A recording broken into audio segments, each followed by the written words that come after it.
Foreign affairs analyst Harley Lippman joining us this morning. Also with us, retired U.S. Army Colonel Bill Connor. Gentlemen, good morning to you. Good morning. We're going to get to Iran in just a moment, but first I do want to start with Cuba. That press briefing just moments ago announcing that these Cuban American Congress, men and women, shoulder to shoulder on the Hill there, endorsing this expected indictment of the former leader of Cuba. Let's start with you, Bill. What message are these, let's start with the lawmakers, sending, and then we'll tackle the legal aspects of this? No, thanks. It's a great message, and particularly on the heels of what happened in Venezuela, is very similar in this, and they know now that we can and will do it if necessary. So this will put incredible pressure right now on the current leading in the regime to bend to our wishes. I think that's really the message that's being sent. We can talk about the legalities afterward, put my lawyer hat on, but within the messaging right now, it's perfect timing, and I think it's going to get the government going in the direction we need very quickly. Harley, you know, we just had John Ratcliffe on the ground a couple days ago in Cuba. What are you taking away from the lawmakers on Capitol Hill, their message this morning? It's time to move on Cuba when you read the tea leaves. And then we're going to have Todd Blanche, you know, stand shoulder to shoulder and announce this indictment of the former Cuban leader later today.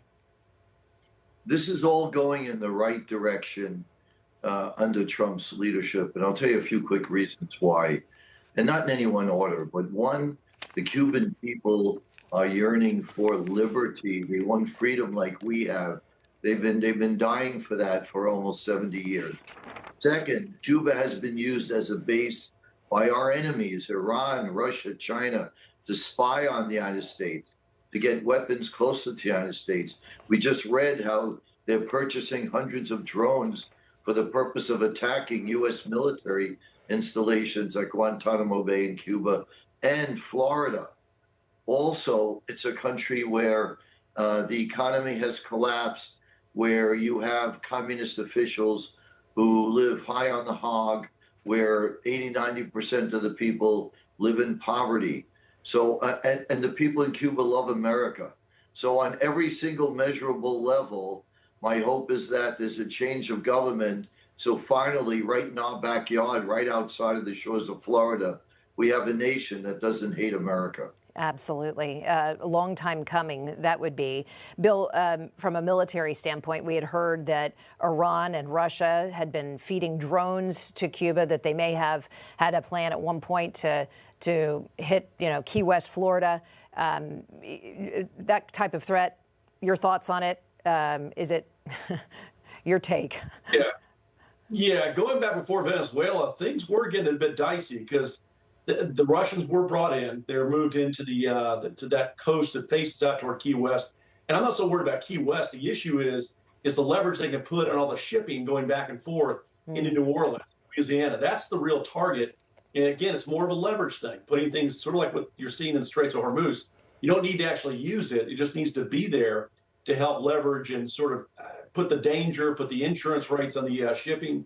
So the shipping was really the target within this, and that was concerning. At this point, though, I'll tell you, because we've done it in Venezuela, it's not just Raul Castro, but these other leaders there are now going to be thinking about what could happen to them being yanked out of their bed at night, and it's a serious threat. So I see the Trump plan is going to be that they, you know, conform themselves. We don't have to put troops on the ground, and except for potentially extracting Raul Castro, and we get things done. That way you prevent these long wars, which I was involved in, you know, on the ground for many years. We forced them to do the work, and it's really brilliant on Trump's part. Yeah, and oh, by the way, it was Cuban soldiers who were protecting Venezuela's leader when we were able to go in there and take him out in the dark of night. Geopolitically, Harley, the message this sends in terms of, you know, South America and really securing that continent to be pro-U.S. This resets the stage globally, does it not?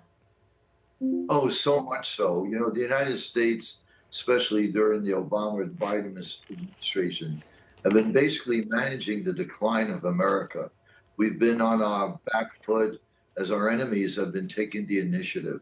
Here, this is America reasserting itself And by doing so, we're enhancing deterrence, which creates a dynamic where you lessen the likelihood of a war. If America is seen as strong, our enemies will not test us. But if America is seen as weak, our enemies will test us and take the risk of going to war, whether it's local or bigger. So this speaks to a world where the likelihood of peace is going to be greater than the likelihood of war. I want to get to Iran very quickly before we wrap our segment here. Yesterday, Masoud Pezeshkian pushing back on the president and his comments just a bit, saying negotiating with the United States isn't giving up. I believe we have his post on X we can pull up and share with our audience. Let's talk about this extra time, if you will, that Iran has with this pause. The president was very clear. I was an hour away in another round of attacks.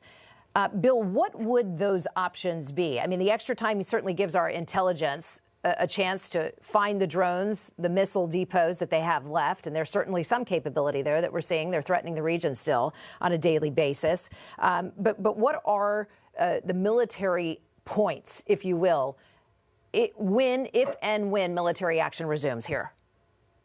Sure. I think the pause was solely because when we hit Iran, I believe what Iran's going to do is send missiles, drones toward really tough sites within the Gulf states. You know, the UAE nuclear plant was targeted clearly. They hit a generator.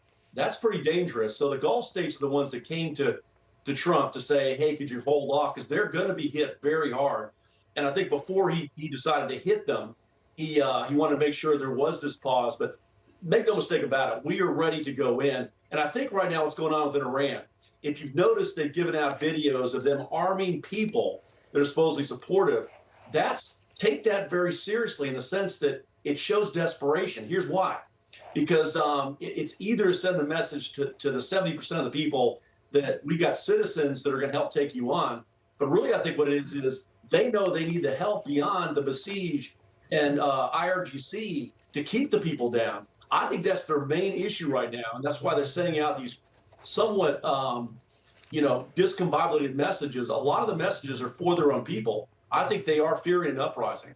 Yeah, it has made you scratch your head a bit, some of this messaging that has been coming out, once again, at state-controlled media, at least the images that we've been receiving. Before I let you go, gentlemen, Harley, to you on this. It is Hajj in a couple of days. 2 to 3 million Muslims will be going to Saudi Arabia to worship. Did that play perhaps into the calculus of Saudi Arabia and 2 other Middle Eastern countries coming forward and saying, hey, let's hold the peace deal for another few days? Your thoughts?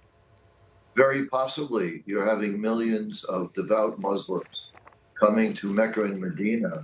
The last thing I think Saudi Arabia or anybody in the region wants to see is drone attacks from Iran that could kill huge numbers of people who are simply going to worship. But on Iran, real quickly, if I were to say one important thing, is that while President Trump is showing that he's not a warmonger, he's doing everything possible, really extending himself to make a deal. So the critics of Trump are wrong on that. At the same time, I want to urge a huge cautionary note that even hitting him harder, again, I don't think will make a difference. I think you actually have to try to break them, which means take out not only their infrastructure, but their oil facilities, which denies them the revenue that they need to fund the country and fund the war. You can't go tit for tat. They're willing to hold out.